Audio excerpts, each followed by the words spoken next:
دورنه د سپوږمۍ په شانتې پړق وهه راوځه زلفان دې د اوږو د پاسه شړق وهه راوځه او واړه مې په خوارو وده کړه ستا خواله تې راغلم واړه مې په خوارو وده کړه ستا خواله تې راغلم خو ته هم د خدای دپاره ړق وهه راوځه واړه مې په خوارو وده کړه ستا خواله تې راغلم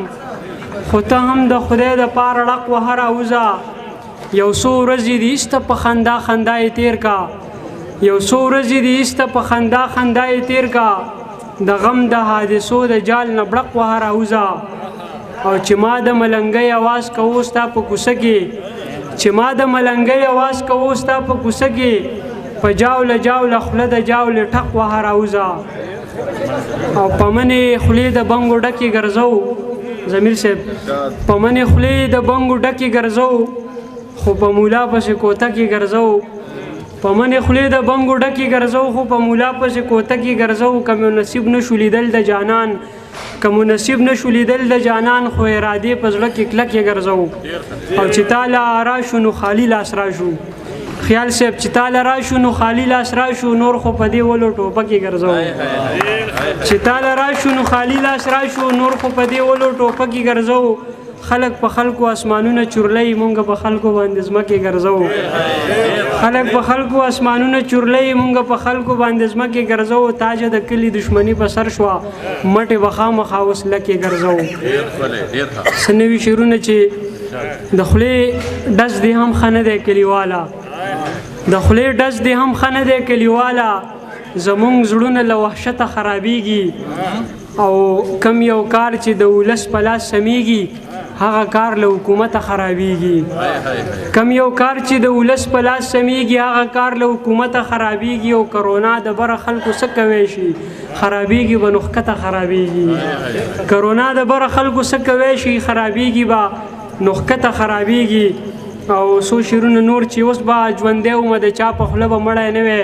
که د وختونو سیلاب ستا د خوا نه وړی نه وی او رقیب غمازو به ټپکې راته نه وهل خو زما مرۍ ته که د چا د وادي پړی نه وی او بېوفا یاره که په یو رګ دې پوه شوی هم وی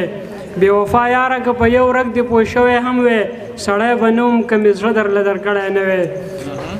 او په دغه شعرونو به اجازه واخلمه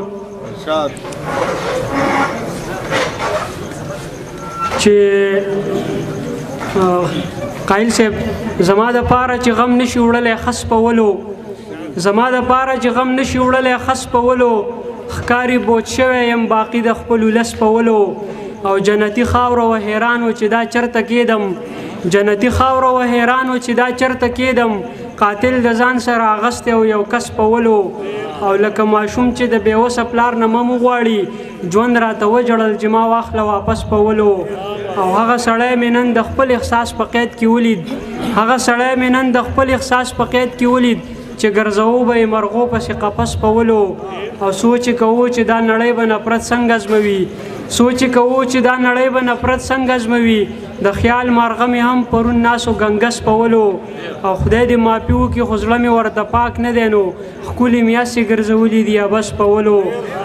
ښکلې مې خدای دې معافي وکړي خو زړه مې ورته پاک نه دی نو ښکلې میاسې ګرځولي دي یا بس په ولو منو صاحب لاړه خو دغه یو شعر دی هغوی ته ډالۍ چې تاجه